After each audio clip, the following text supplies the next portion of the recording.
Tesla in China is the topic of today's presentation, and if you're somebody that's holding Tesla stock, you probably want to watch this because it talks about the exposure that you're getting to China and how important China is for Tesla. So this mask that you see here is actually from a Chinese lion dance, and that's what they do when a new business opens or if there's some major event, and it's likely that Elon Musk would have seen the lion dance when he opened this factory in Shanghai. So what you're looking at here is the only foreign-owned factory in all of China, and that's notable that Tesla was able to accomplish that feat.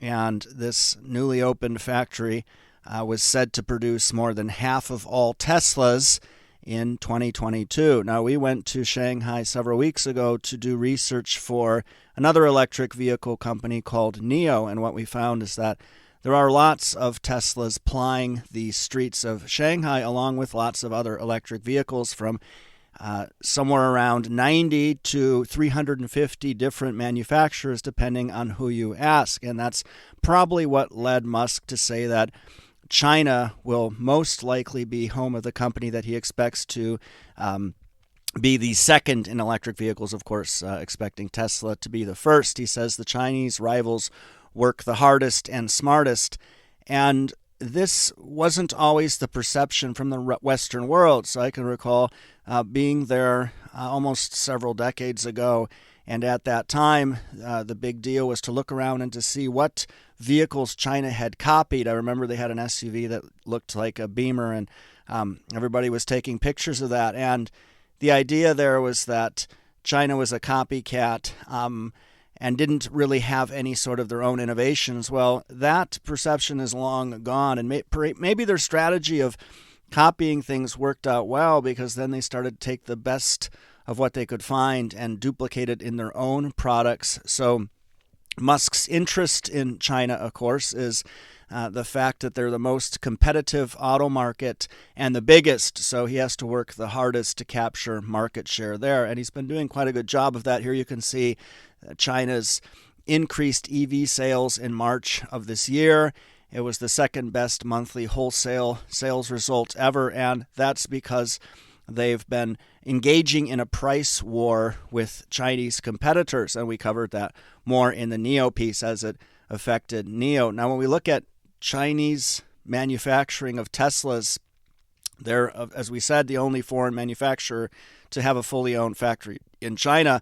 And the question is, why did China embrace Tesla with open arms? It was said to create some healthy rivalries for domestic companies, but perhaps it was so that the Chinese can better understand Tesla's biggest competitive advantage, which is manufacturing technology. And Musk has said before that that technology, the robotics they use on the cars and whatnot, is the sole reason he'd be able to outcompete all other auto firms. And the company says here in their 10K, our cost reduction efforts, cost innovation strategies, and additional localized procurement and manufacturing are key to our vehicles' affordability, and this point in particular, have allowed us to competitively price our vehicles in China. In other words, Tesla's margins in China should be significantly lower than other markets that they're operating in, and we'll talk a little bit more about that later. But when we look at the size of the Chinese market, so if you run the numbers, you can see the table on the top there that shows the breakdown of vehicles for 2022. And if you do that on the percentage of the total, then China is 33% of global sales. So if all things being equal, Tesla is selling across the globe, you'd expect 33% of their sales to come from China. Well, if you look at the table in the center of this slide, you can see where we've broken down Tesla's revenues by region from 2017 to 2022. A couple interesting things to note.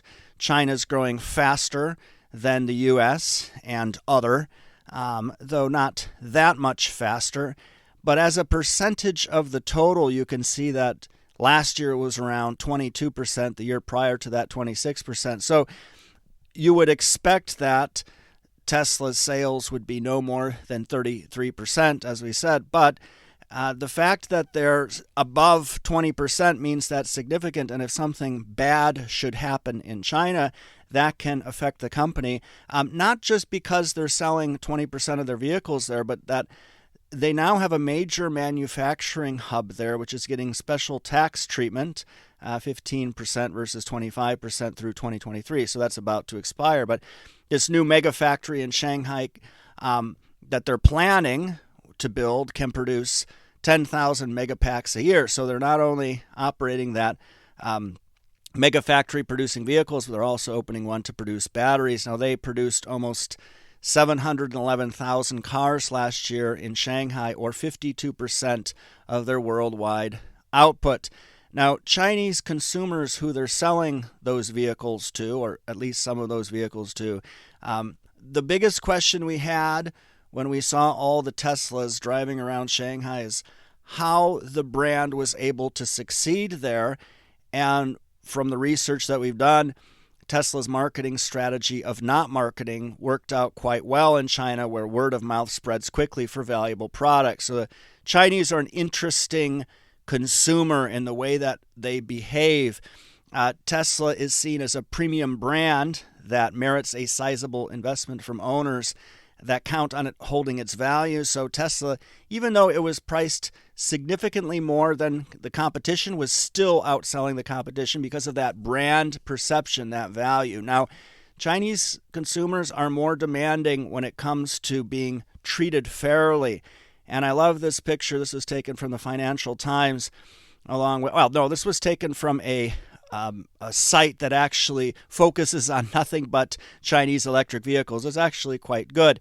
The name escapes my mind, but this Chinese blogger had reported on this incident. I believe this was in Chengdu, when the Chinese consumers got very angry when Tesla reduced their prices to begin their price war, because these individuals had purchased Teslas at the previous price, and then they learned about the price drop and they were quite angry. They demanded compensation for that. And it says here, the angry customers got inside the shop, vandalized it, damaged the electric Cyber Quad ATV, and stole various gifts and snacks. You can see there the extent of the damage on the right, the disinterested lady on her phone, the gentleman who brought his corgi to the protest. It's all very Chinese. So what we were immediately wondering is what an ATV from Tesla looks like, and you can see that here, the Cyber Quad ATV built for kids, $1,900 if you have that sort of money to throw around. So Tesla's brand in China. These kinds of protests are not only common, but are also part of a broader trend about the power of protest in China and who or what can be protested. And pundits say it's not about, in China, about an incident, what actually happened, but how it's covered, which hints to this pundit how strong Tesla's current position in Beijing is. In other words, as long as Tesla is buddied up with Beijing and the CCP, then all should go well, but that can turn on a dime. Now, they say, according to some pundits regarding these protests, that Tesla's presence in the country as a foreign brand as well as a luxury one may have heightened the anger around these protests. That's a big risk, because we know that there's some delicacies around China and the United States in terms of their relationship right now. And if there's an incorrect perception, you can look no further than Dolce & Gabbana and how they fared in China. And I think it's been somewhere like 3 years since they offended the Chinese in this particular commercial, and that they still haven't forgotten about that. And that's not, if you make a mistake over there, people are going to remember it for a lot longer than other places. Now, we noted this from a piece by TechCrunch. It says, in some cases, Teslas are almost 50% less expensive than in the US and Europe. If that's the case, then think about those margins and how tight those are being squeezed so that Tesla can compete in China. That's something that needs to be considered. And when you also consider the competition they're facing, I saw this car when I was over there, and I was attracted to it in a parking lot because it was quite beautiful, and I didn't realize it was from BYD. I'd never seen a vehicle that looked like this, and you could see some pieces from that aforementioned pundit that covers Chinese electric vehicles, referring to this.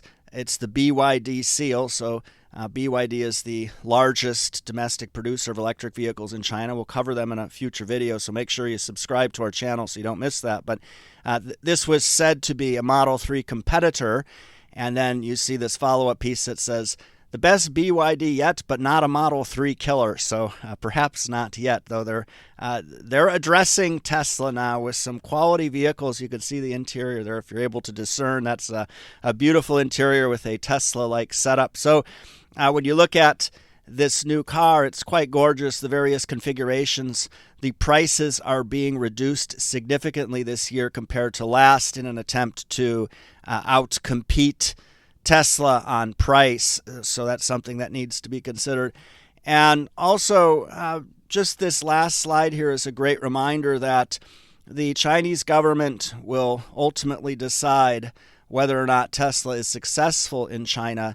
And you see here this piece by the South China Morning Post. Tesla delays Shanghai Gigafactory expansion after failing to get government approval. This first bullet point. The Chinese authorities have withheld permission for reasons that have not yet been made public, two sources said. Well, get used to that. So here you can see that Tesla says it will turn Shanghai into the world's largest vehicle export hub. Well, they'll be able to do that if the Chinese government allows for that. So Tesla's clearly committed to China without a doubt. They're selling into a market where Chinese consumers are very shrewd and frugal, and they know the value of money because they presumably work hard to get it. Anywhere from 20 to 30% of Tesla's revenue exposure is coming from China, and around 50% of their manufacturing exposure. When they're selling into China, they'll need to generate volume in the face of the lower margins that are a result of their price reduction. So to Tesla bulls and people holding the stock, you need to be aware that should there be some major problem in China for Tesla, that could decimate shares, which may present a good buying opportunity, provided that Tesla, since only 20 to 30% of their exposure is coming from there, manufacturing being a bit more, they can fix those problems or perhaps move out of that market and eventually recover their innovation unchanged. So I've put up another video here that you might find interesting. That's a two-part series we did on NIO. But before you watch that, please click our logo on the right, subscribe to our channel. Thanks so much for taking the time to watch this today.